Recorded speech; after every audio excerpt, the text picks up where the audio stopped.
morning. Thank you for being here this morning. My name is Rafael de Souza Lira, and I am the president of the Culture and Events Commission of the Pinheiro subsection of the Brazilian Bar Association. I would like to thank all the speakers for accepting our invitation. It is an honor to welcome you on this virtual meeting. Here now, I transmit this speech to ex-president of the Pinheiro subsection, Mr. Yokoi, to formally introduce the speakers and conduct the work from now on. Thank you so much. Thank you, Rafael. First of all, I would like to thank President Paulo Camargo for hosting us in this event, and Rafael Lira, our culture director of the Bar Association.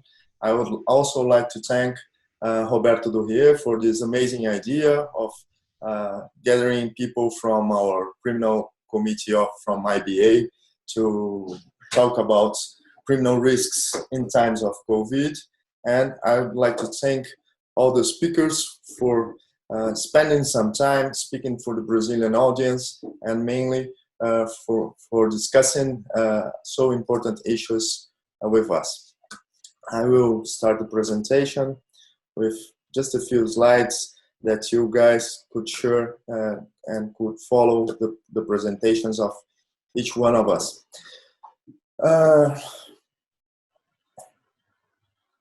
If you allow me, I will start talking about the criminal risks in times of COVID in Brazil. In Brazil, since the beginning of the pandemic, we have provisional decree 927 from March 22 that says that cases of contamination by the coronavirus, COVID-19, will not be considered an occupational condition except upon approval of casual relationship. So, mainly in Brazil, the government tried to stand and try to rule that the COVID-19 could not be considered occupational disease because of the reflex of this situation in the labor law and in the criminal law. But as soon as he expedited the provisional decree, direct actions of unconstitutionality were filed under the Supreme Court of Brazil. The direct actions of unconstitutionality 6,342, 44, 46, 52, 54, and 75 were filed under Brazilian Supreme Court, and the Brazilian Supreme Court has decided the suspension of the efficacy of that legal provision that does not imply automatically the acknowledgement of occupational nature of causes of contamination by COVID-19. It means that the employee has to prove the relationship between the contamination and his field of work. But the law 8,213 in Brazil, in the Article 20, paragraph 1st, says that following the conditions are not considered an occupational disease, the endemic disease acquired by insured inhabitants of a region in which it develops, unless proven that it's the result of exposure or direct contact determined by the nature of the work. So, the law 8,213 of 1991 says that a disease, an endemic disease, could not be considered an occupational disease. For the criminal law, we have two articles of the Brazilian Penal Code that are related to this situation. The first article that is related to the COVID-19 in Brazil is the infringement of preventive health measures. It is rule. We have somebody making a noise. I think it's Alicia. Alicia, can you mute your mic? Okay. The infringement of preventive health measure, it's one of the laws described in the Brazilian Penal Code that says that infringing the government determination to prevent the introduction of spread of contagious disease. This is one of the possibilities that companies can handle in Brazil, because if a director of a company doesn't take the measures determined by the government, determination to prevent or the introduction of contagious disease, he can be charged by this crime. And we have also the possibility of the crime described in the Article 132 in the Brazilian Penal Code that says that the danger to the life or health of others are also a crime. This provision was inspired in the Swiss Penal Code, and of course in Brazil it has a wide open possibility. Brazil adopts a formula, a model type for any situation of exposure to danger, not only for employees but also for any person in this that are exposed to any kind of danger to life or health. It means that companies that doesn't apply the measures determined by the government to avoid contamination could also be charged about this crime. And in this field, we have the Public Labor Ministry published a joint technical note, WO2, number 2 of 2020, that says and recommends that people from the risk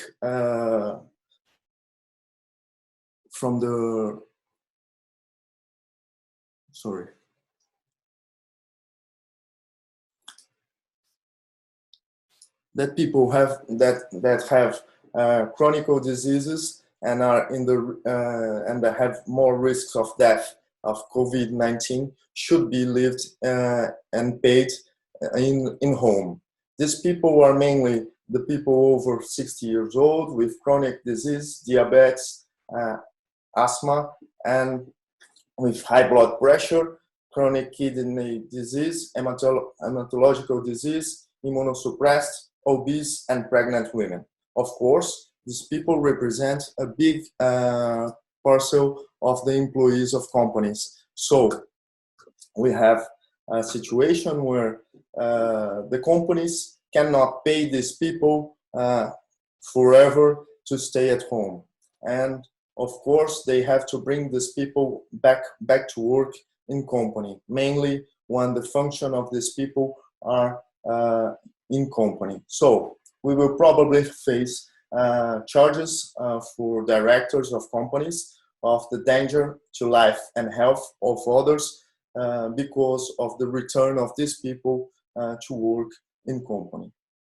And until now, here in Brazil, we don't have any cases related with hospitals or other people that died of COVID-19 because of the measures taken by the directors of companies. But I think our friends from Italy, UK, France, Spain, that are more advanced in this situation than us, could share some of the experiences they have overseas, and of course, we will learn a lot with them today.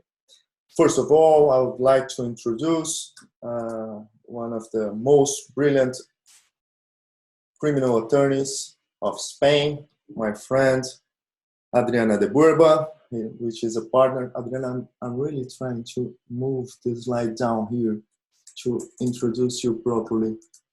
I have despite of being Japanese, I have a technical issue myself here. Just a second.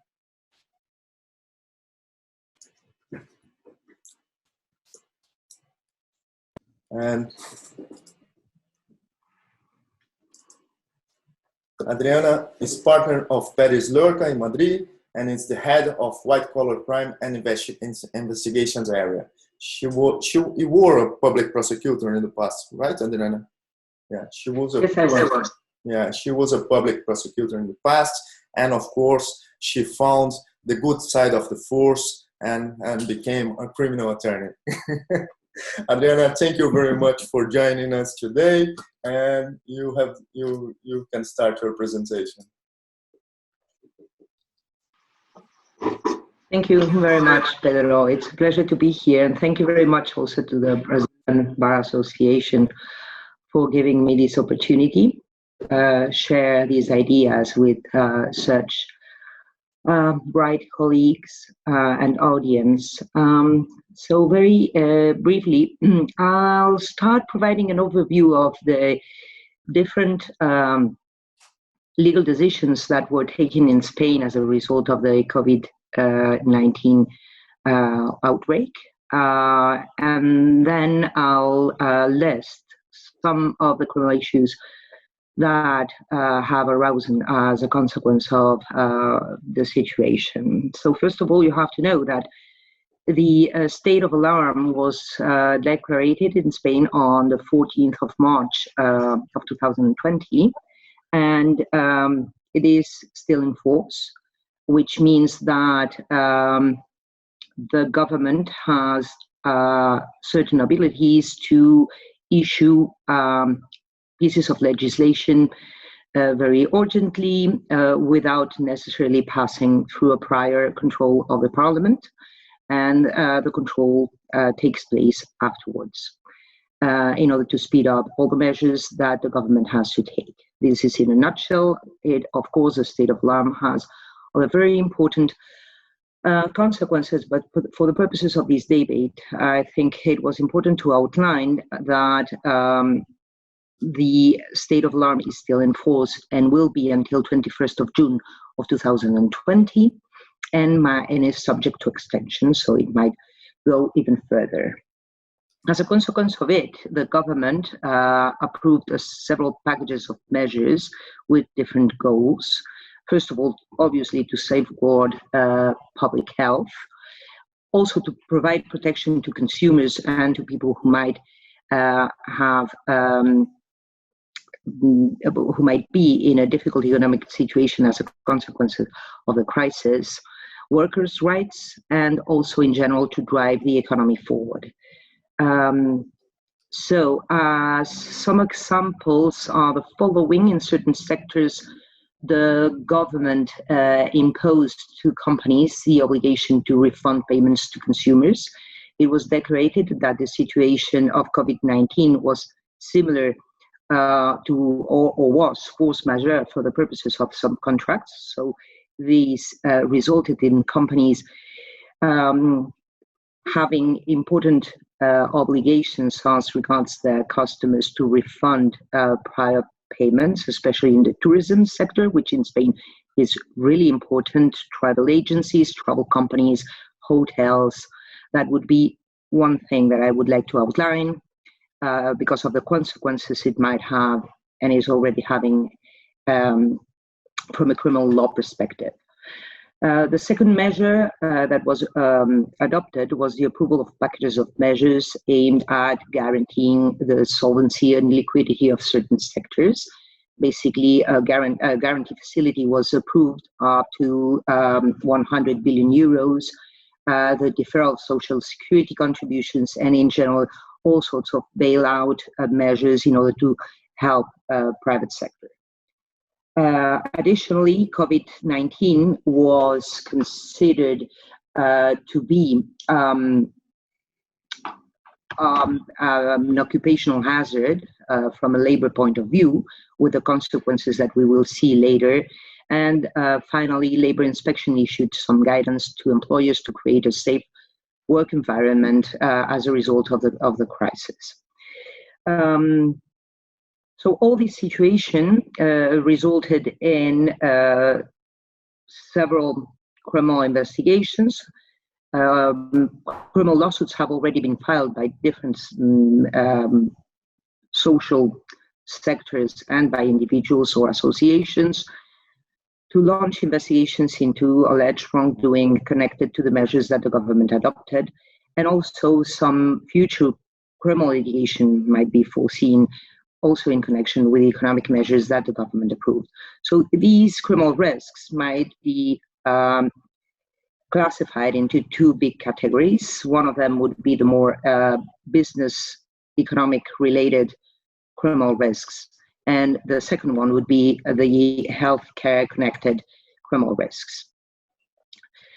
So starting with the first category, of course, all sorts of general litigation connected to bankruptcy has already started in Spain. As I said, a lot of companies had to refund the monies that consumers already paid in the past, which gave a place to very difficult liquidity situations for some company, which had to file for bankruptcy proceedings of all sorts. These gave place also to some fraud-related investigations. The government measures offered the possibility for the companies to choose between refunding the monies or providing vouchers to consumers with the possibility of benefiting from the service that they had paid for in the future once the crisis is overcome. What happened here is that some companies filed for bankruptcy without having refunded the money and having provided a lot of vouchers to the consumers, vouchers that they will not be complied with in the future because the company will most likely be liquidated. So the consumers end up with a piece of paper saying that they can profit from service in the future and the service will never come. So this is something that is already being looked at before civil courts and might potentially give rise to different kind of criminal litigation for fraudulent bankruptcy, for accountancy tampering, for not having reflected properly in the accountancy and the records and the books of the company their obligations or their provisions as regards the insolvency risks, and at the end of the day for having misrepresented to the customers the ability of the company to comply with the obligations or the vouchers that they were providing them with. The second category of business crimes or criminal risks that we foresee have to do with potential subsidies fraud. A large majority of the measures that the Spanish government adopted have to do with bailing out companies or providing subsidies or all sorts of helps to companies in order to overcome the economic crisis. The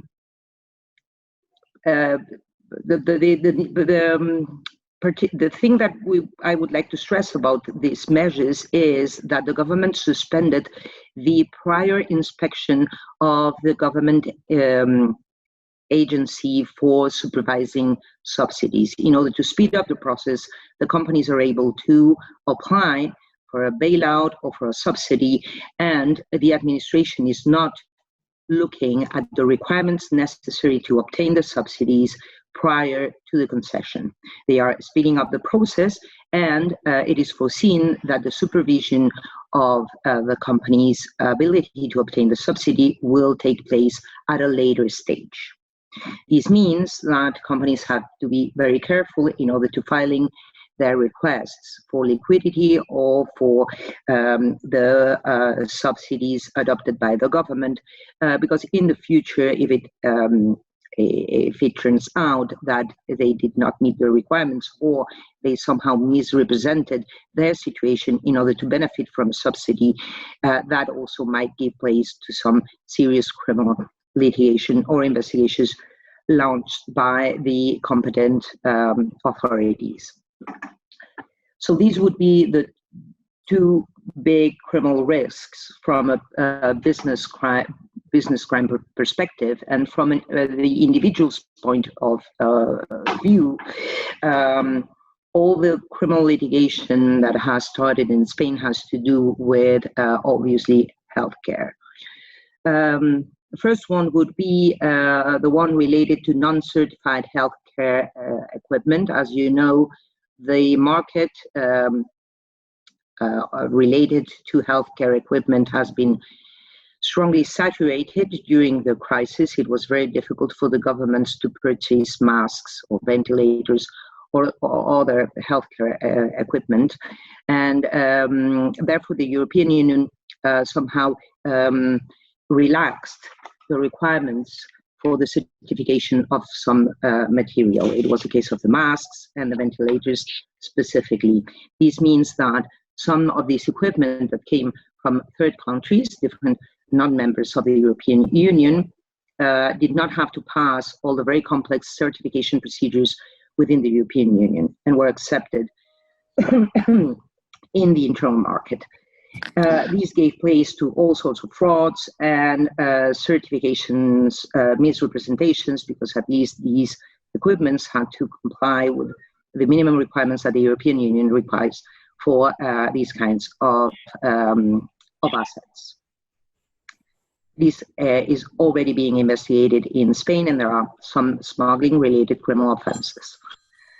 And finally, more specifically in connection with the health of individuals, there is, in Spain, we have a criminal offense of failure to provide appropriate medical treatment or assistance to someone who is in need for it.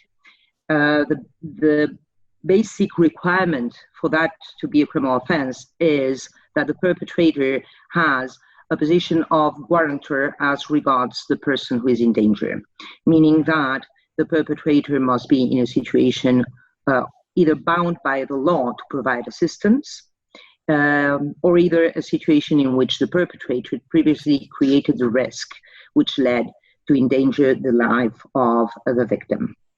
So in those situations, failure to provide appropriate assistance might be viewed as a criminal offense. This has given place to criminal litigation in connection with nursing homes and elderly residences in Spain. This opens a debate that we might address later. Basically, allegedly, some healthcare public authorities might have taken the decision not to provide healthcare to people in certain situations, since the healthcare system was really saturated and there were not enough hospital beds for all the people who were sick. Apparently, some authorities might have or not given the instruction not to provide assistance or not to provide assistance in a hospital to people over a certain age or to people who were previously affected by certain disabilities or certain conditions that made the chances of success were very little. So they had to prioritize the use of the medical equipment for other people with better prospects of success. Apart from the ethical debate that this opens, which is horrifying, we have already in Spain some associations and groups of families affected by this situation who filed criminal lawsuits against the government of certain regions for this alleged situation. And then finally, we have a potential criminal litigation surrounding the employee's right to a safe work environment that Pedro already addressed. And I'm just pointing it out because it seems quite obvious. Maybe we can later on debate about these different, criminal risks.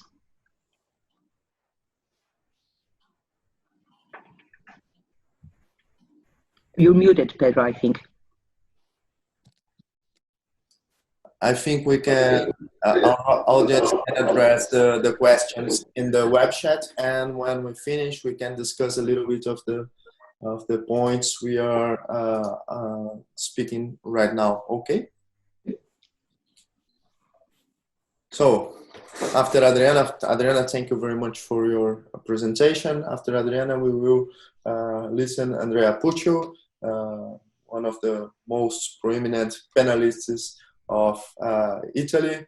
Adriana is a founding and managing partner of Puccio Penalisti Associati. Andrea, it's your word. Thank you, Pedro, and thank you all for the organization. It's a pleasure to be here with some friends and some colleagues.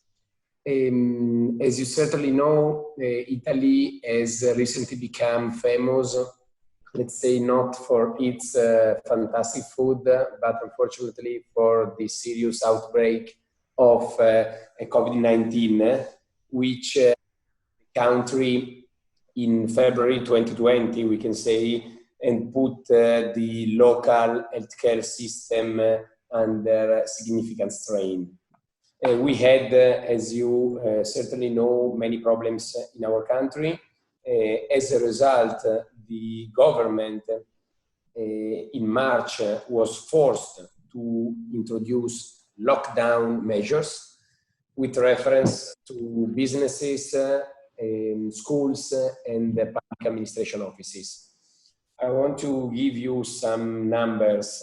Italy currently is in phase number 3. At present, the government registered almost 236,000 infections and almost 34,000 deaths. So we are still facing a very bad situation here. And in the last few months, the government has issued many urgent decrees that created, of course, uncertainty among entrepreneurs and companies. In particular, all companies that intended to remain open during the lockdown period were obliged to guarantee and ensure the health and safety of all their employees. And they also had to adopt specific protocols in this regard. But the most important point is the following. At the end of March, the government established by decree that all COVID-19 ascertained cases which occurred at the workplace had to be qualified as a work injury. This was a very important news for our country and for the companies, and also for us as criminal lawyers. Consequently, all employers with workers who, let's say, had contracted the virus could have been held liable, responsible, under this decree for work injury. This without proving, first of all, the connection between the work activity and the single infection, and without proving also the employer negligence. We can talk, this was a sort of strict liability. So the employer was held liable only due to his employment relationship with the sick worker, and not because, for example, of an alleged misconduct he could have perpetrated at the workplace. As you certainly can understand, in reply to this decree, all the business associations and also some political parties contested these kind of measures adopted by the government.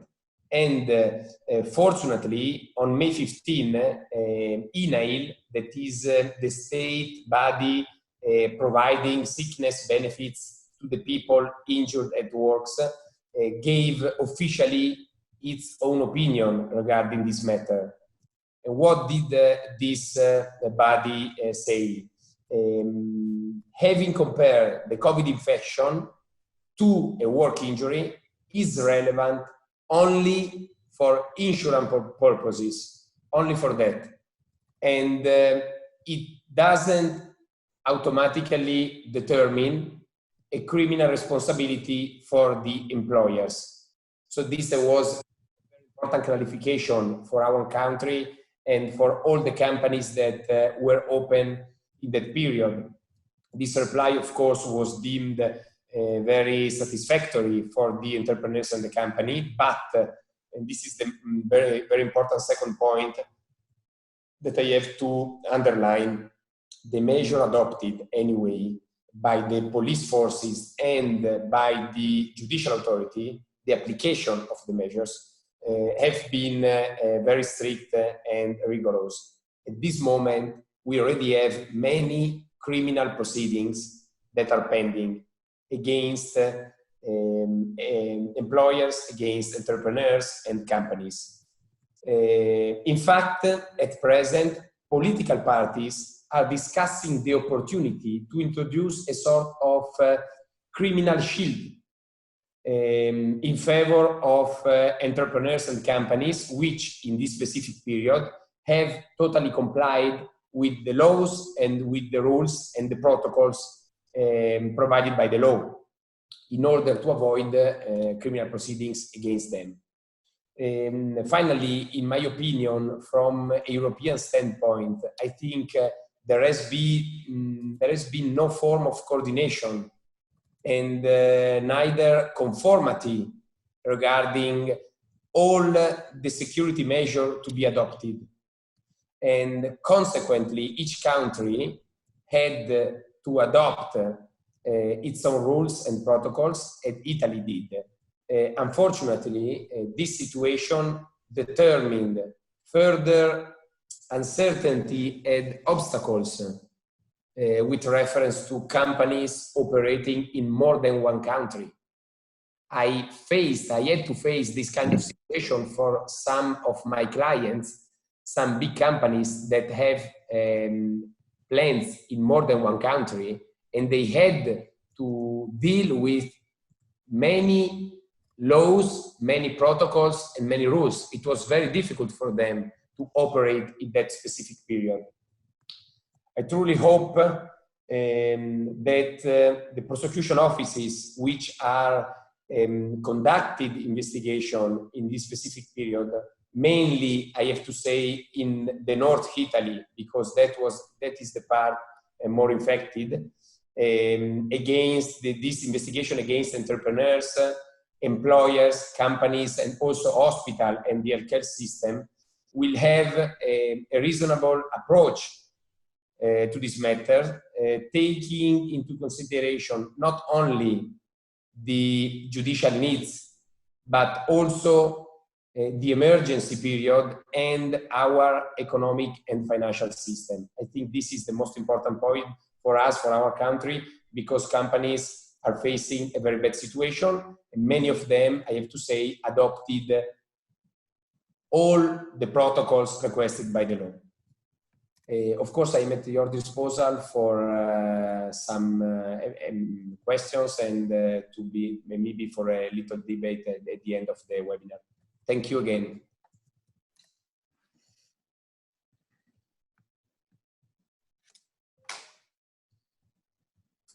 Thank you very much, Andrea. Thank you for your presentation.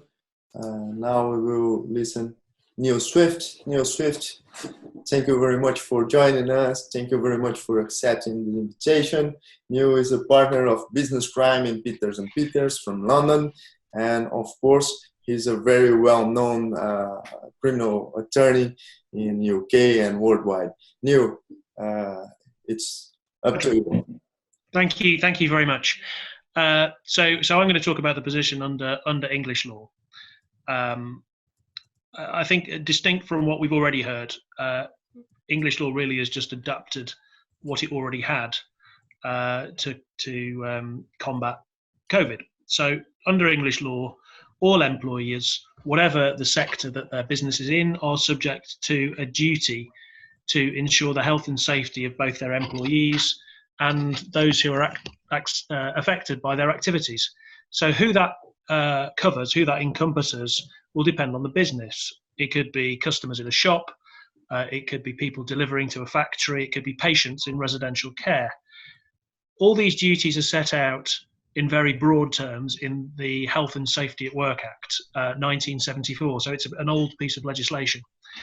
The primary obligation is on employers to ensure that they do what is reasonably practicable, which means that they do what can reasonably be done to maintain a safe system of work. But there are also separate obligations to conduct risk assessments, etc., and have written policies. Sorry.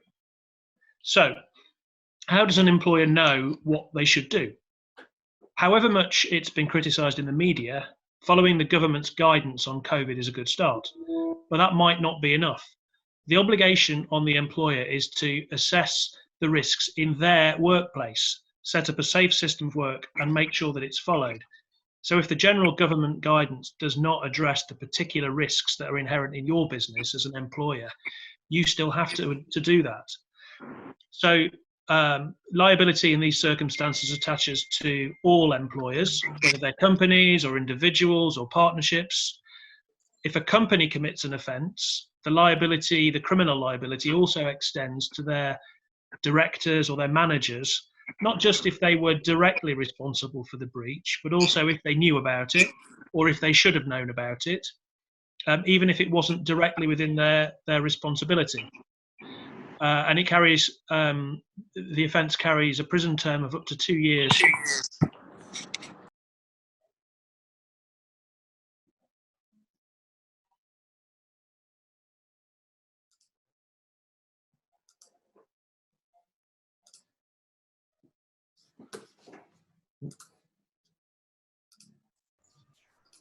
Neil? Neil, you have the mood. Neil. Sorry about that. So there are different offences depending on whether the employer is an individual or whether they're a company. There is this thing that we've got called corporate manslaughter. What's interesting about it is that it includes not only companies but also organisations, including government departments. So if the court finds that there was a duty of care owed to the deceased person, and there's been a gross breach of that duty, and by that we mean that what happened fell far below what could reasonably have been expected in the circumstances, then that is potentially this offence of corporate manslaughter. And the way that the offence works, you don't just have to find one manager or one director who was responsible for all of the failings. The court can take into account different failings by different managers to find that there was a collective failure of responsibility. And companies that are found guilty of corporate manslaughter frequently face fines measured in millions of pounds. One other issue that I wanted to look at was whether there's criminal liability for policymakers, for government. Although the corporate manslaughter offence can be committed by government departments, it specifically excludes public authorities who make public policy decisions, in particular about the allocation of resources or the weighing of competing interests. So it couldn't be used to prosecute government departments who decide to allocate personal protective equipment in a particular way, and it couldn't be used to prosecute NHS trusts who run hospitals who decide the order of priority of treating patients. They've got scarce resources and they have to make a decision on how they use them. So is there a risk that policymakers could face criminal liability? Well, possibly. We have an offence called misconduct in public office. Ministers, civil servants, and council officials are all public officers, and to be guilty of the offence, their misconduct has to be so bad that it would harm the public interest, and that their behaviour falls so far below acceptable standards to be deserving of condemnation and punishment.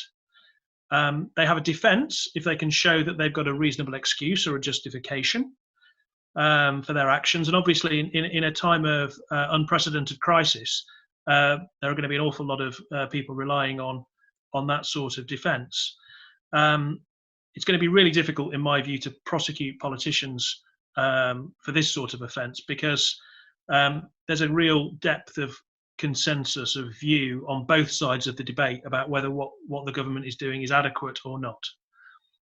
And that really makes it really difficult to find that the misconduct fell way below acceptable standards. So what have the authorities in England and Wales been doing at the moment? So far, the only criminal cases that we've seen have been for either breaching the lockdown provisions without good reason, or for so-called coronavirus coughs, those lovely people who cough or spit at emergency workers, threatening to infect them. But the Health and Safety Executive, who are the body responsible for investigating breaches of health and safety, have received more than 50 complaints about deaths of hospital and care home workers as a result of inadequate safety precautions. At the moment, I would say there isn't really the appetite for conducting criminal investigations, but that may well change as we come out of lockdown. So do deaths automatically result in criminal investigation and prosecution? I think the answer is no. We have a Crown Prosecution Service who in every case, they are our prosecutors. They decide whether a case meets a two-stage test. Is there sufficient evidence, and is there a public interest in bringing the prosecution? So there's going to be an awful lot of consideration there about whether prosecution for this type of offence, when really difficult decisions are being made, is in the public interest. But that's not necessarily the end of it under English law, and I'm going to deal with this point very briefly. We have this thing in England and Wales called private prosecution. So it's not just public prosecutors who can prosecute criminal cases. Any individual can be a criminal prosecutor and prosecute a case in the name of the Crown.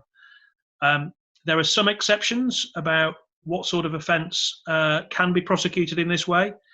For example, it doesn't include corporate manslaughter, and it doesn't include the health and safety at work offences, but it does include this misconduct in public office offence. And actually, our Prime Minister has already been prosecuted once for misconduct in public office relating to his role in the Brexit campaign. It wasn't successful. I'm not going to offer a view about whether I think that was fortunate or unfortunate, but that is always a possibility. So I think the message from the UK at the moment is we're not doing an awful lot of criminal prosecution of this type of offence, but we may well do once we've recovered a little bit and once we've come out of lockdown. Thank you. Neil, did Mr. Cummings breach lockdown? This has been recorded, so I have to be very careful about what I say. I think that the police have found that he probably did. Thank you very much, Neil, for your presentation. Now I have the head of this event, my friend Roberto Durrier, who is a managing and founding partner of VD and Asociados in Argentina. Roberto, un placer que tengan usted conosco. Okay, thank you very much, everybody. A pleasure to talk with several friends.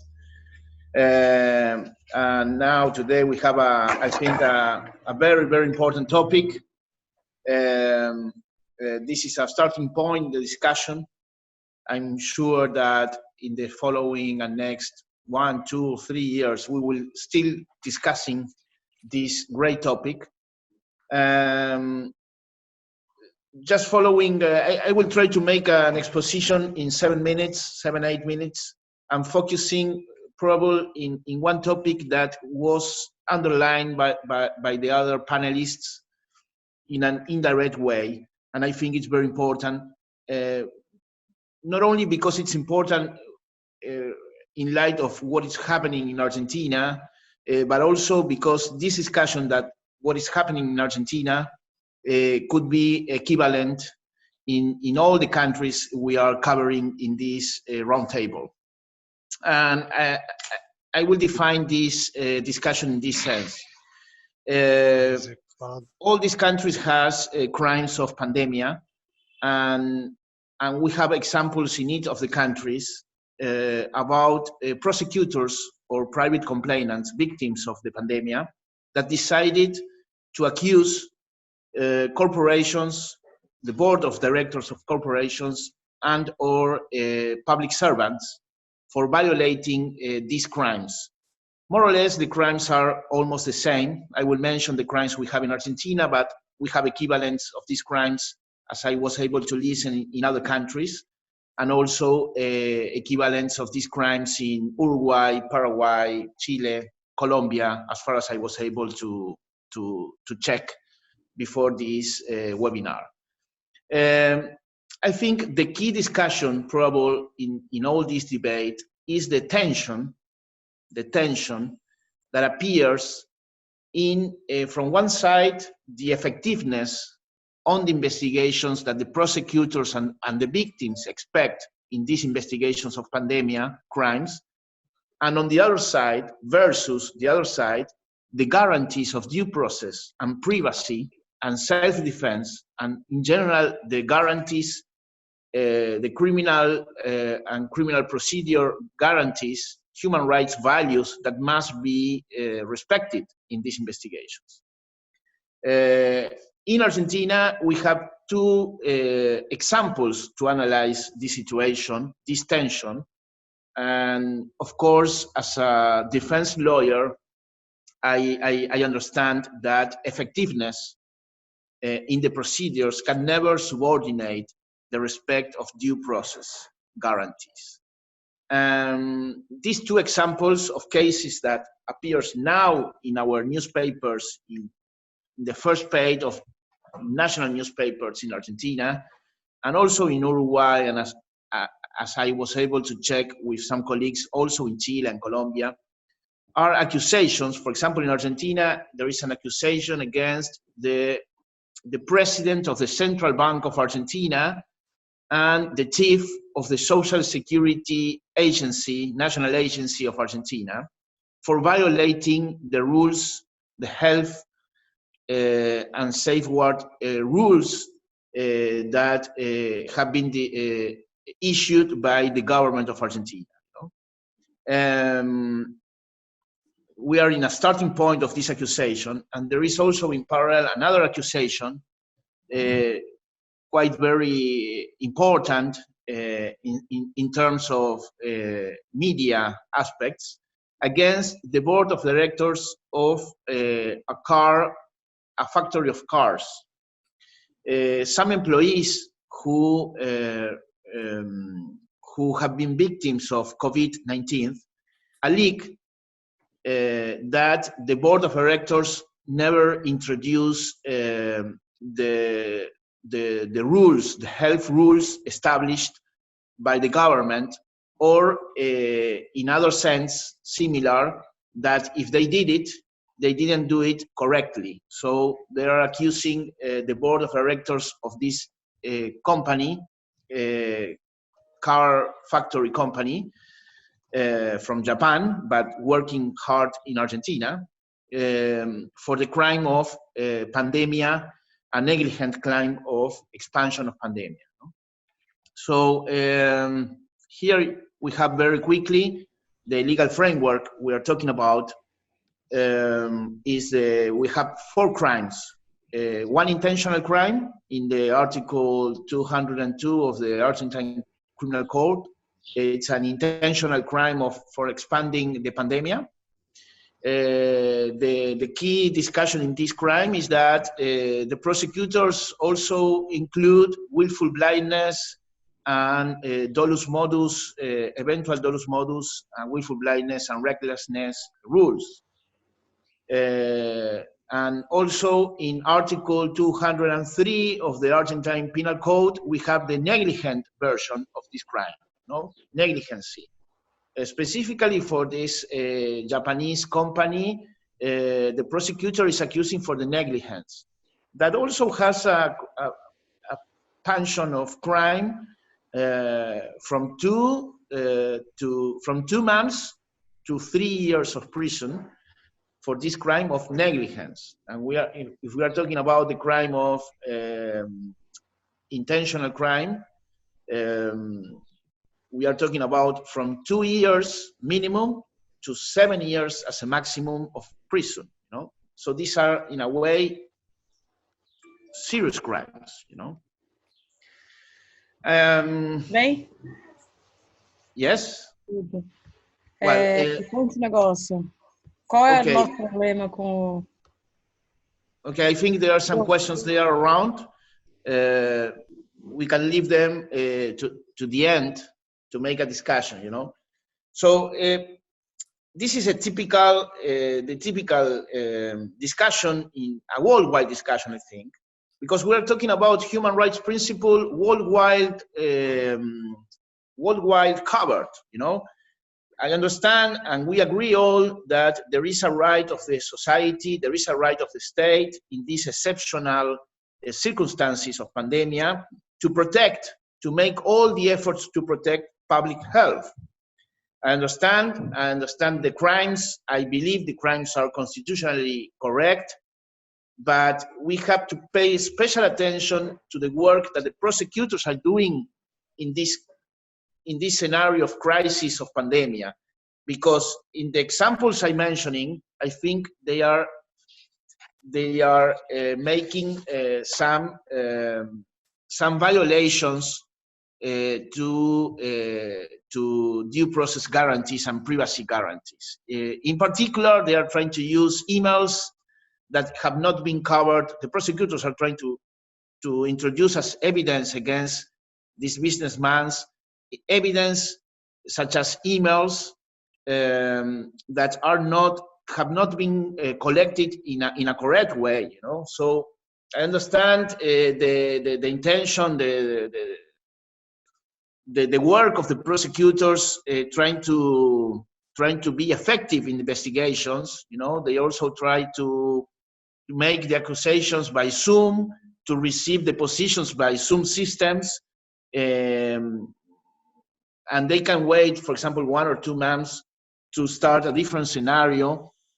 They are trying to make notifications by email, different kind of virtual procedures they are making to going forward. But we have to underline that the courts on the other side cannot take advantage of a breach of the law. You know, the evidence also in these scenarios of crisis and in this scenario of pandemic must be respectful of the due process principles. This is the same debate to terrorism. We have terrorism, we have organized crime, we have a big and very impressive phenomena against the humanity. We have this pandemic, but we cannot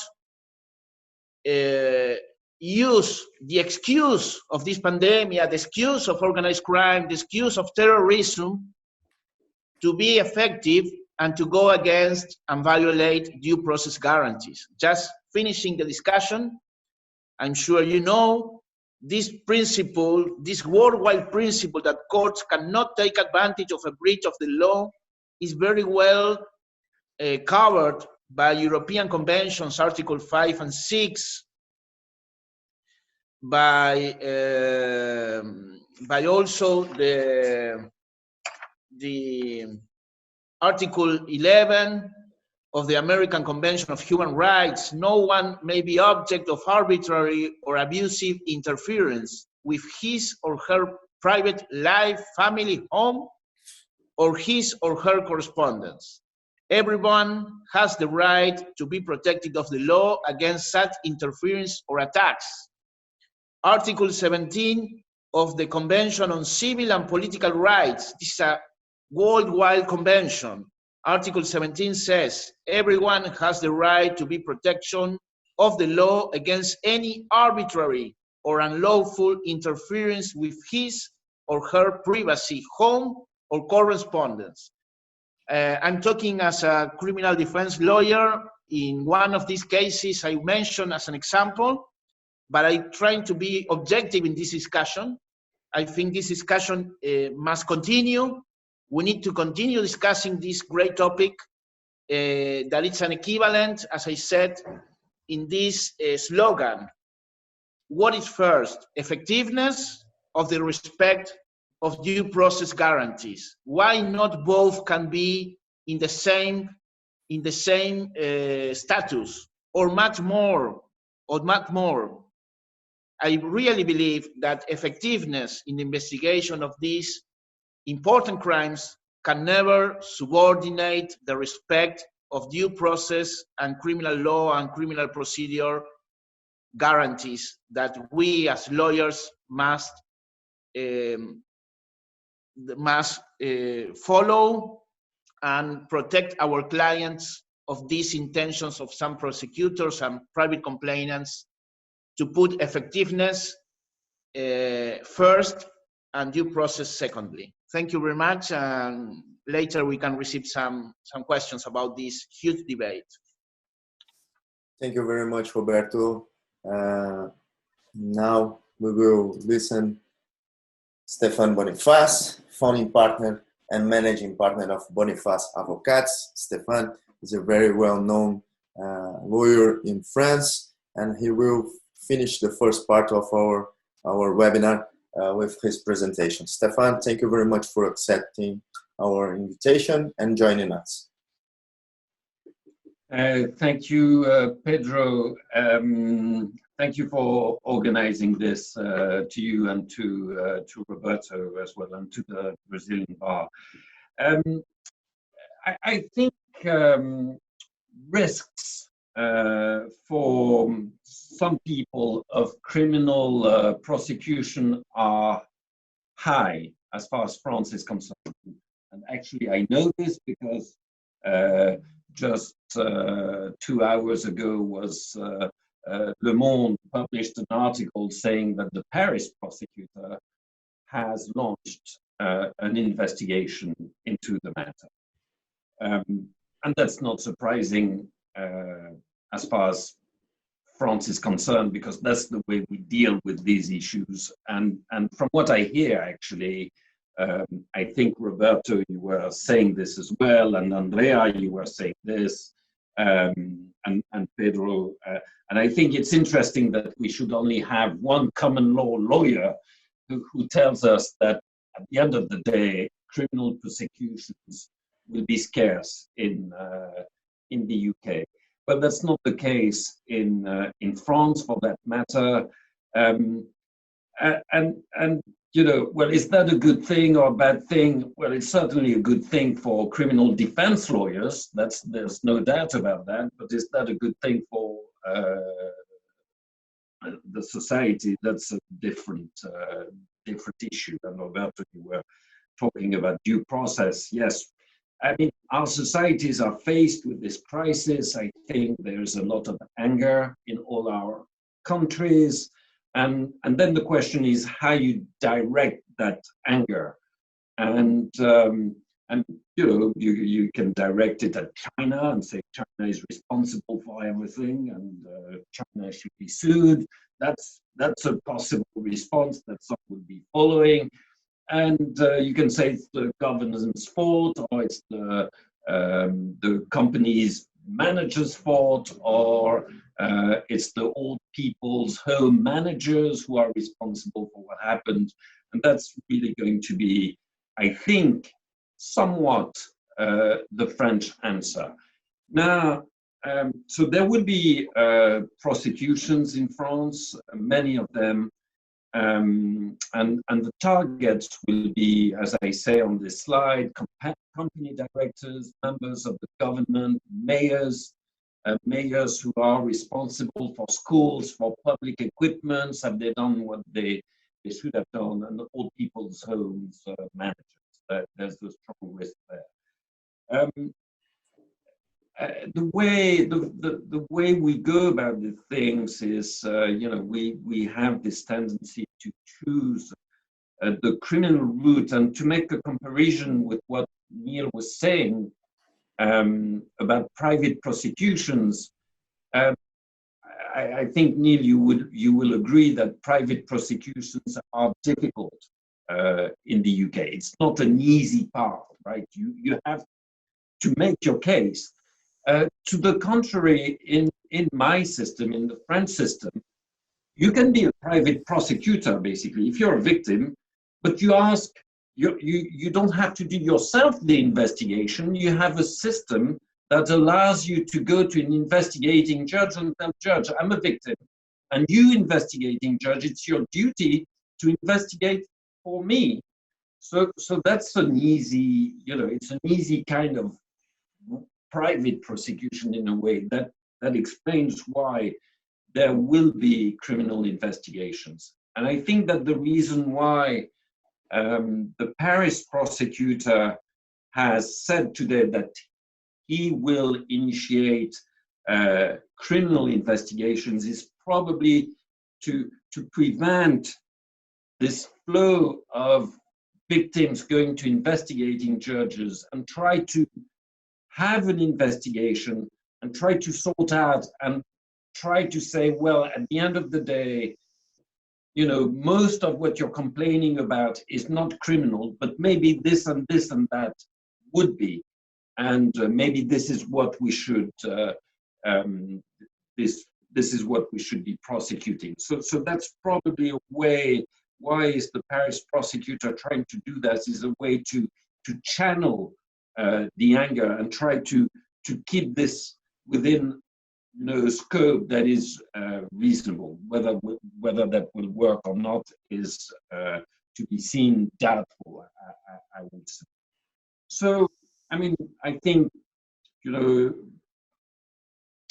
as in the various countries, we've been going through manslaughter is one option, or accidental injuries, or endangering, reckless endangering of people. I mean, these kind of offenses are out there to be followed. At the end of the day, there will be prosecutions, but will there be convictions? That's another story. And because of what Roberto was saying, because of the public opinion, there might be a will to do away with due process, but there will, in all these instances, there will be a causation issue, right? Is what happened, is what you are telling me I did, is this the cause of the injury, the disease you've suffered? And that's always a very difficult test, and that is why actually health issues, when they are dealt with through the criminal process, have not been very successful so far. You can think of asbestos. That has not been successful in France anyway. I know that in Italy, Andrea can tell us about this, asbestos prosecutions have led to some results, to some convictions. But as far as France is concerned, nothing much has happened, although there's been a lot of criminal prosecution. At the end of the day, you can ask yourself, is it a good system that you should have prosecutions with hardly any convictions at the end of the process? Resources will have been spent. And I think this takes us to the question as to whether the civil route shouldn't be the one that victims should be choosing in situations like this. But of course, in a country like mine, and I think it's true of many civil countries, is that the civil route is a very complex route for plaintiffs because of no discovery, because of no disclosure, because of no contempt, because of so many issues. So the end result is that we have to channel that anger, that sadness resulting out of these situations through the criminal procedures. And I don't think this is an efficient way to deal with these issues. And it's certainly, it comes to big cost for our justice systems. Thank you very much, Stefan. Stefan? Yeah. Okay. I'm done. Okay. Thank you very much, Stefan, for your presentation. And before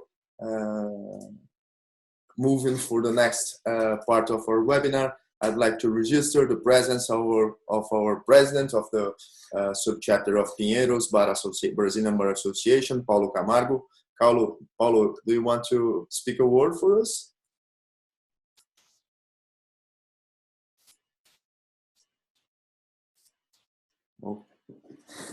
Okay. I don't know if he is out of his desk or if he just didn't unmute his mic, and we can move on. Before going to the questions, I think each of us are very anxious to make some comments about the other speeches, and I will start with mine. I think, Stefan, and I really agree with you, at the end of the day, we will have the causation problem defining if we will have accusation or convictions, or if we will not have cases about COVID. I think, and the first thing we have to think about is the relationship between cause and effect. And the second thing is about risk. We cannot say that in an environment of factories or offices or any other business activities, we will have more exposure to the virus than at home or going to a supermarket or just doing the grocery to live. So I don't think we will be able to find the causation between the going back to work and the exposure to the contamination of the virus. And I think this will be enough for us to defend and to take care of our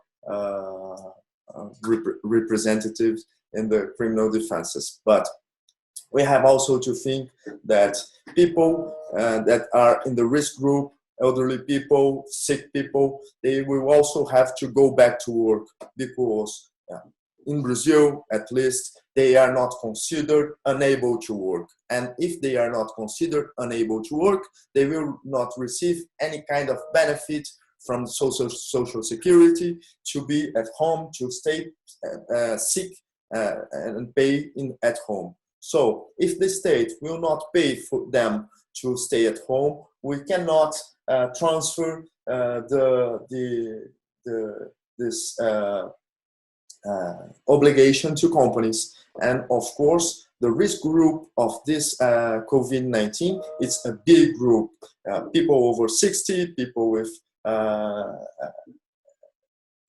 blood disease, chronic kidney disease, hematological disease, immunosuppressed, obese, pregnant. In Brazil, I think we are around 25% of obese people. So we cannot take 25% of our population out of job just because they are obese. And we cannot say that going back to work, they will have a bigger exposure than staying at home and going to the supermarkets, groceries, drugstores, and etc. Of course, if you are 90%, 95% of your day at home, of course, you have a lower risk than go and work every day and take public transportation. Of course, you have more risk, but you cannot transfer this risk to the criminal field and say we have a causation issue, a relationship between going to work and the responsibility of directors and administrators of companies. So I think in Brazil, we will still have just a few cases of criminal indictments about COVID-19, only in real situations where the directors of companies oblige people to work without safety conditions, without respecting the guidance of the Ministry of Health. But these are just a few comments to address to my very, very friends that are here with me. Adriana, your turn.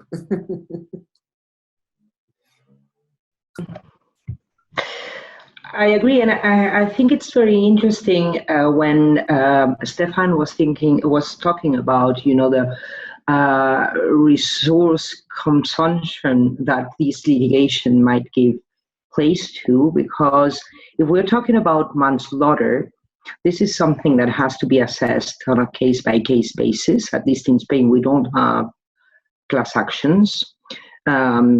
So this is not about trying the general efficiency of the system or of the politicians or the healthcare system or the hospitals, about dealing with the whole situation. That might be another piece of legislation or another piece of litigation. But what we're talking about is about specific cases of specific citizens or families of persons who died and want to know what happened in that specific case.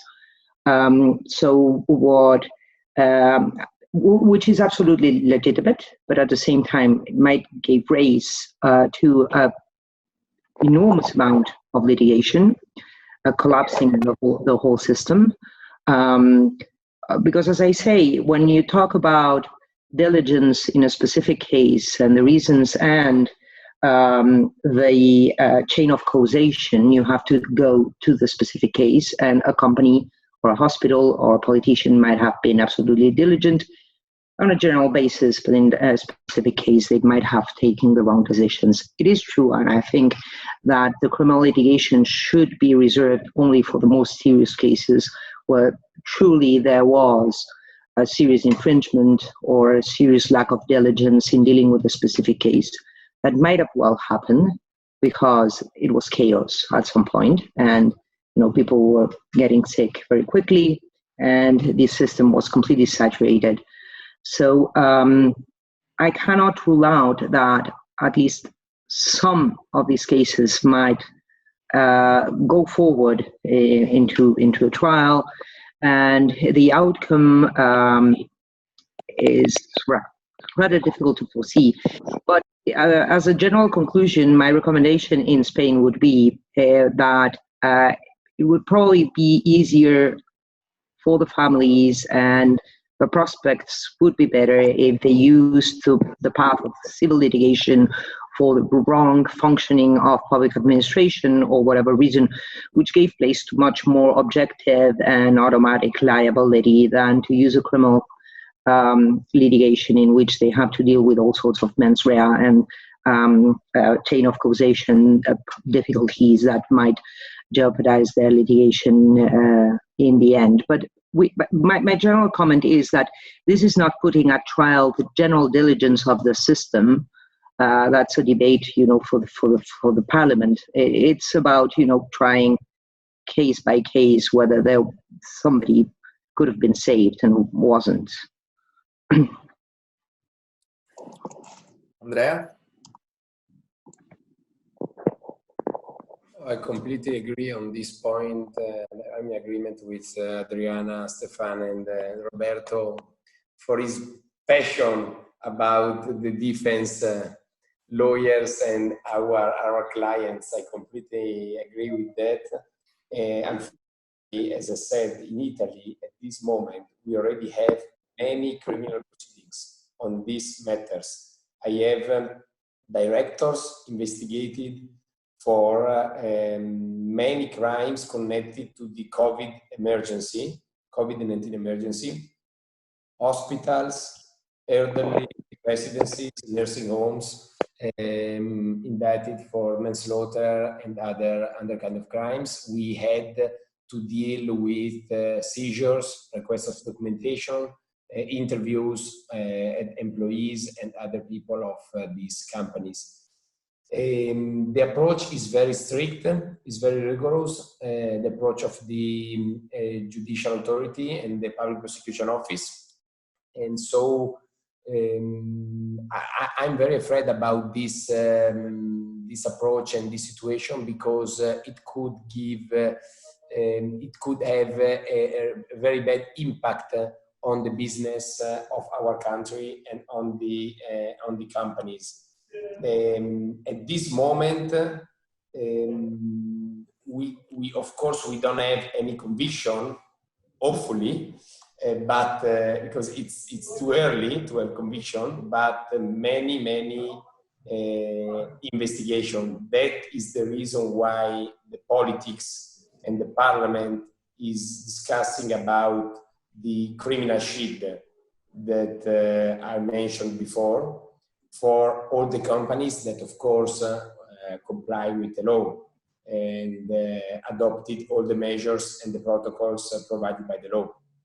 But anyway, I completely agree with this problem with reference to the approach of the judicial authority. Of course, sometimes we can find a lack of measures and some violations of the protocols, and in those specific cases it is important and necessary to investigate, but it doesn't to be a general approach with reference to all the companies, because many companies invested a lot of money in this specific situation in order to guarantee and ensure the health and safety of all the employees. So they were very responsible, because, as you know, in Italy in March and in April, we had a really very bad situation. And many of the entrepreneurs that restarted and reopened were very responsible. They invested a lot of money, and they were in the front line, I mean, with this. And so I really appreciated these companies, and I hope also the judicial authority will remember about that and will have a responsible and reasonable approach on the potential violations and crimes. Thanks. Your turn, Neil. Thank you. I think the problem with both criminal investigation and also civil litigation is that it involves a really minute examination of a particular limited set of circumstances in the case of each particular death. And it doesn't really, from a public interest point of view, really provide any help going forward. So one of the things that there's been a great call for in the UK is a judge-led public inquiry about the overall response to COVID-19. And personally, I think that would be a very good idea, you know, where you have a judge receiving evidence about what happened, whether it was adequate. You can use the benefit of hindsight. The court doesn't have to put itself in the frame of the defendant back at the time and what considerations were in mind. It can take a much more holistic, wider, practical view of the problem, the crisis, and the consequences that flowed. So personally, although I may be talking myself out of work, I would be very much in favour of there being something like that, which might, understandably, people who've had relatives who've died as a result of COVID that could have been prevented. They're going to be grieving. They're going to be angry, and they're going to want a response. But I'm not sure. Personally, that the criminal justice system or the civil system is really designed or best placed to do that. I think the public want answers. The public want to know, what could we have done better? What should we do again? And I think that the better way of doing that, certainly under our system, would be a judge-led public inquiry. Neil, can I ask, what about the Parliament inquiry? Why would you prefer a judicial inquiry to a Parliament inquiry? I think you've rather answered your question, your own question, in the way that it was put. I think that the impartiality that comes from having a judge conduct the investigation, absent party loyalties, etc., I think that's a far better way of doing it. I mean, no doubt there will be some sort of parliamentary committee set up to do this, but having participated in one of these processes myself, I think that the judicial process offers a lot more scrutiny and is probably better equipped to find a solution. I agree. Roberto, your turn. Well, I think we all agree with this general idea, no? I agree specifically for one argument provided by Adriana. You know, the criminal law is the ultima ratio in Latin. You know, it's the last chance. I think probably the best scenario following the common law system, the best scenario to discuss the negligence of some corporations, board of directors, or the negligence of some public servants in the implementation of the pandemic rules is the civil litigation, you know. And to be honest, we all of us, we understand that if prosecutors, or especially private prosecutors, private complainants, the victims, decides to choose criminal complaints instead of civil complaints, is because two principles. First, because civil complaint is more expensive for the victims. You know, the lawyers needs to make more work. They need to move much more. Criminal law procedures. The prosecutor is moving ahead. So sometimes it's very unfair for most of our clients to receive these kind of accusations. And the second fact, in general, the victims decides to introduce criminal complaints instead of civil complaints is because the criminal side makes the problem much more media relevant. So the pressure before the corporations, the pressure before the public servants is huge, and a better impact in the media in light of the purposes of the victims. This is a general idea, you know, and I also agree with the point suggested by Stefan, and also underlined by Neil and Andrea, you know, in the sense that you know, these criminal cases appeared, especially in continental countries, continental legal countries, such as Argentina, Italy, France, well, Latin America in general. We see the papers, the newspapers showing the criminal cases, but we know that at the end, most of the cases will disappear, you know, will not have a final sentence.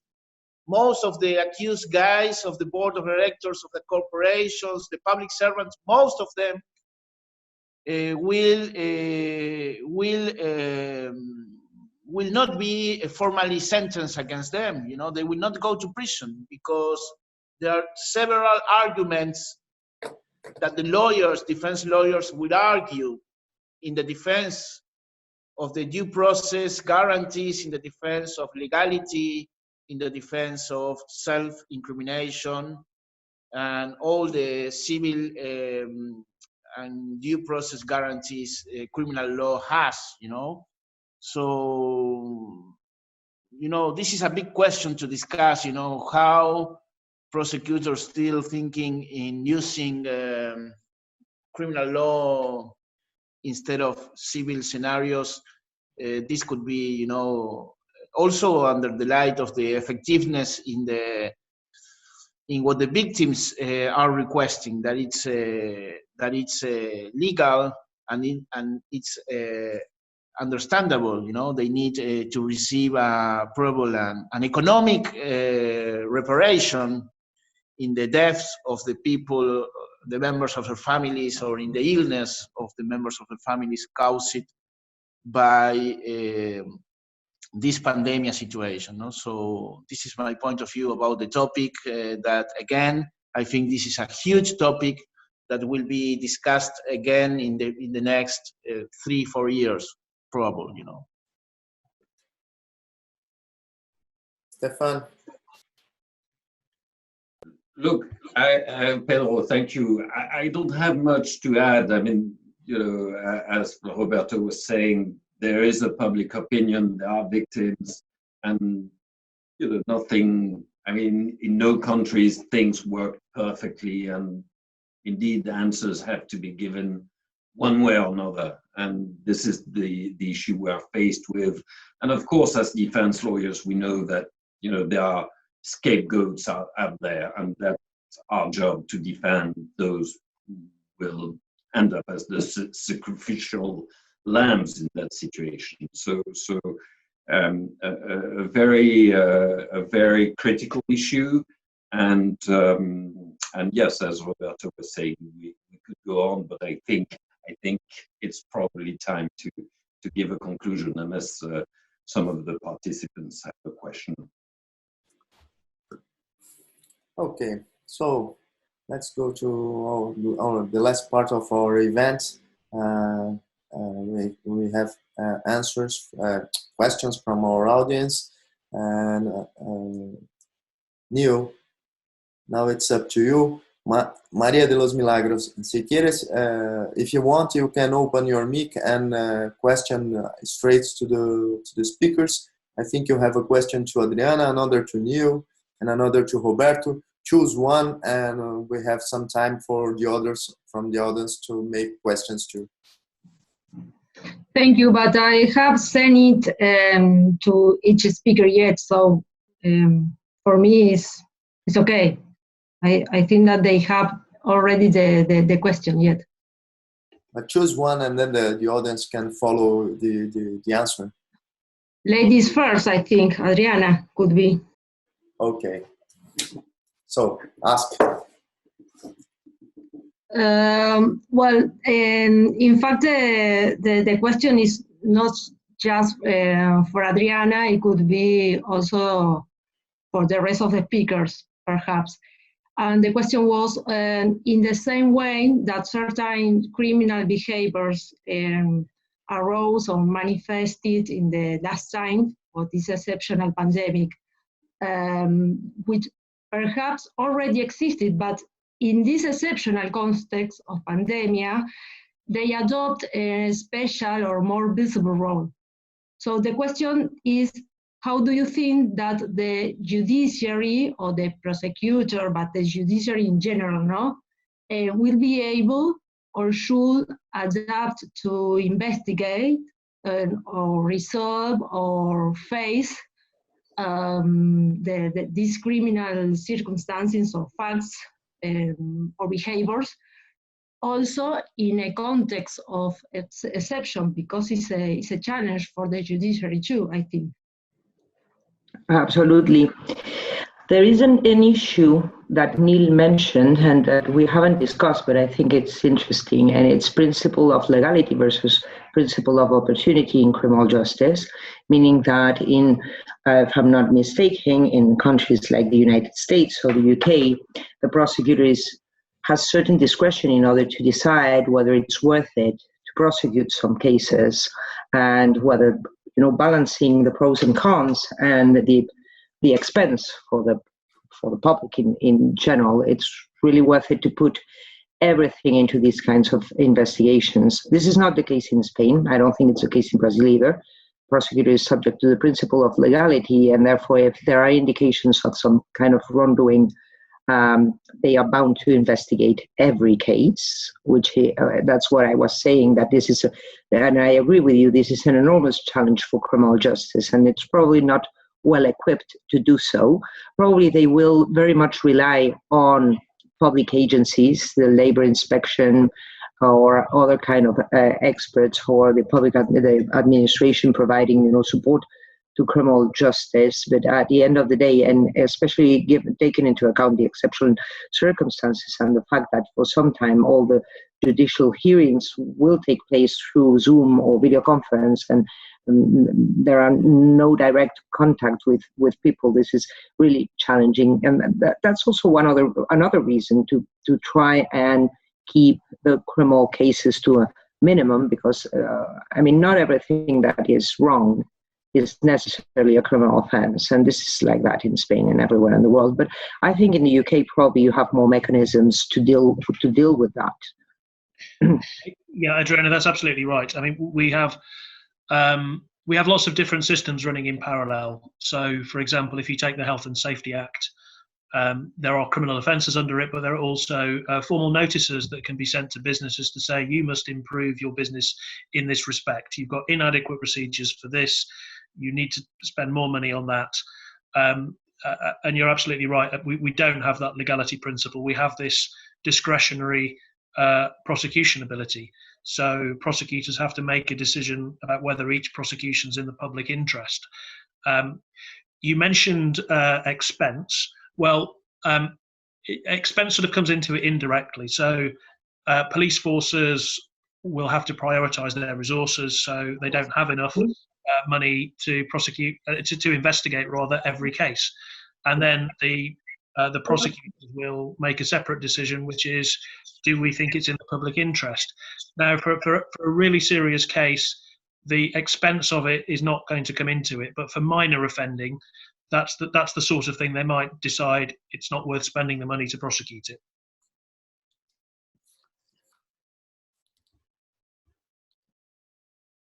Does anybody else has another question from the audience?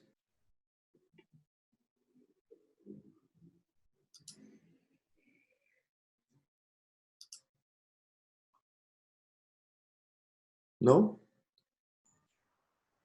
No. Maria, do you want to make another question? Yes, because I did a lot of questions, but then, for example, for Neil, I think that he spoke about it yet, but perhaps he has something more to add. That is about, because the private prosecution or persecution is, to me, is like it's very strange, because I don't know what to think about it, and I wanted to know a little more if he can say something about. Do you think the application, or do you think the application limit for private persecution in the? Oh no, sorry. If he thinks that there is a need of apply limits to the private persecution in pandemic context, for example, and what risk could the real risk or benefit be in that way? Okay. I don't know if you could understand the question. I do. Maria, thank you for your question. Every time that I speak in front of people from civil law jurisdictions, they are fascinated by the idea of private prosecutions. There are a handful of countries that allow them in the way that we have them, and just sort of picking up on something that Stefan asked earlier or mentioned earlier, there is a massive burden on anybody who decides to become a private prosecutor, because you have to bear the costs and adopt all of the responsibilities that a police force and a prosecutor's office do in conducting criminal litigation. So it's an expensive business. You might get some of your money back at the end of the process, but you really have to be pursuing a point of principle and have the money to do it, to actually follow this through. So they're not incredibly widely used. They are increasing in number. They're usually used by people trying to protect commercial interests. So satellite television broadcasters do it a lot. The post office does it. There are, and a handful of private individuals will pursue people, usually for things like fraud. But in this particular context, one of the things, sorry, my screen's just, yeah, there we go. One of the things that I mentioned was that there are certain offences that cannot be privately prosecuted. I'm simplifying slightly. What happens is there are some offences, such as corporate manslaughter and the health and safety at work offences, that need to have, they can only proceed through the court process if you have the consent of somebody called the Director of Public Prosecutions, who is the Chief Public Prosecutor in the UK. What happens in practice, or what would happen in practice if somebody started a prosecution for one of those offences, is that the Crown Prosecution Service would take it over. They have this absolute right to take over private prosecutions, and then they would apply this code, the Code for Crown Prosecutors that I mentioned. They would first of all say, do we think there's enough evidence? And then they would ask themselves, do we think it's in the public interest? So the idea behind private prosecutions is to protect against inactivity by public prosecutors. But if somebody has invests the resources, starts a private prosecution, and then the public prosecutor is forced to step in, if there's a public interest in continuing with the case, they should continue with the case. I don't know whether that answers all of your question. Real risks and benefits, I think that's really encompassed by the fact that there is, if the Crown Prosecution Service think that there's something improper about the way in which a private prosecution is being conducted, then they can step in and take it over. So it's not an absolute right from start to finish, and there is this limitation on it, but it's still regarded as a really important part of our criminal justice process. Probably because we don't have this legality principle. There has to be a way of keeping in check prosecutors not wanting to touch particular types of crime. Okay, thank you. If I can add something very shortly on this topic. As you know, in Italy, we don't have any private prosecution, but in my opinion, the issue is not about the private prosecution in a country like Italy, but is about how the judicial authority, and in particular the public prosecutor, deal with the criminal complaint, the many criminal complaints that were filed before the public prosecution. In Italy, for corporate manslaughter in this specific period, we had something like 50,000 criminal complaints for corporate manslaughter filed by victims, association of victims. The problem is how the public prosecutor should approach or should deal with these private prosecutions. Let's call them private prosecution, substantially.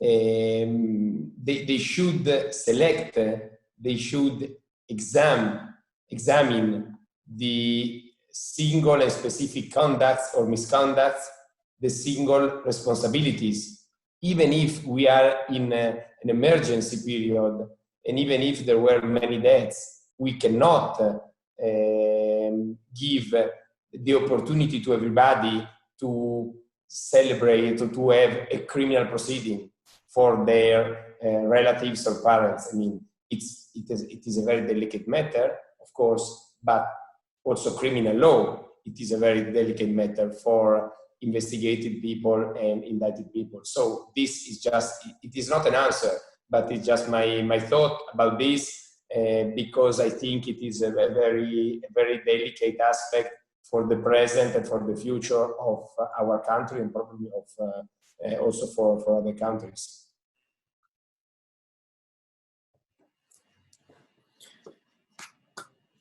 All right.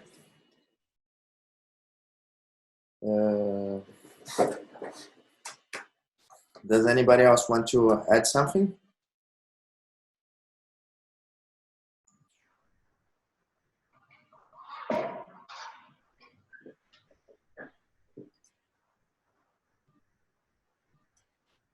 No? Rafael, do you want to check if Paulo is logged in, and then he can give us a word before we finish? Thanks, Pedro. On behalf of the Culture and Events Commission of the Pinheiro subsection of the Brazilian Bar Association, I would like to thank all the speakers for their brilliant presentations, and especially you, the best event. Thanks. Okay, before we finish, I would like to invite my friends here that were speakers with me, because we have another subject that it's really going here in Brazil, that are the fraud cases during this period of COVID. We have an increase of 230% of online frauds here in Brazil. I know Brazil has a creative market of frauds, and maybe you guys can contribute with us to find solutions against frauds, and of course to think the way that the companies should handle this increase of frauds and the results of that. Here, just for a point of view, in Brazil, in one hand we have this issue of frauds, but in the other hand, the money that companies lost with frauds could be subscribed in the books as company expenses, and of course they are deductible in the taxes. So we have to balance this two situations: the losses of frauds and the prevention of frauds, and of course the accountancy of these losses in the books of the companies, and saving money or bringing money back to the companies in the way of tax deduction. And I think you have things like this in your countries, and you can share these experiences with us. So I'd like to check with you guys after this event a date that we could schedule another webinar about frauds in the context of COVID-19. Paulo is online? No? So Adriano is the General Secretary of the Bar Association. Adriano, you can finish the meeting as member of the board of the bar. Adriano? Okay, Rafael, so you can finish the meeting for us. Oh, I want to repeat my other speech. I would like to thank all the speakers for the brilliant presentation. Okay. And Andrea is asking if he can say something about the topic. No, I already did, Pedro. Thanks. Okay. Thank you, guys. Thank you for our international audience. First international webinar of the local bar association. Thank you from Brazil. Very warm hug for all of you, and we will see you very soon in this next webinar. Thank you all. Bye-bye, Pedro. Thank you. Goodbye from England. Bye from Argentina. Bye from Paris. See you soon. Bye.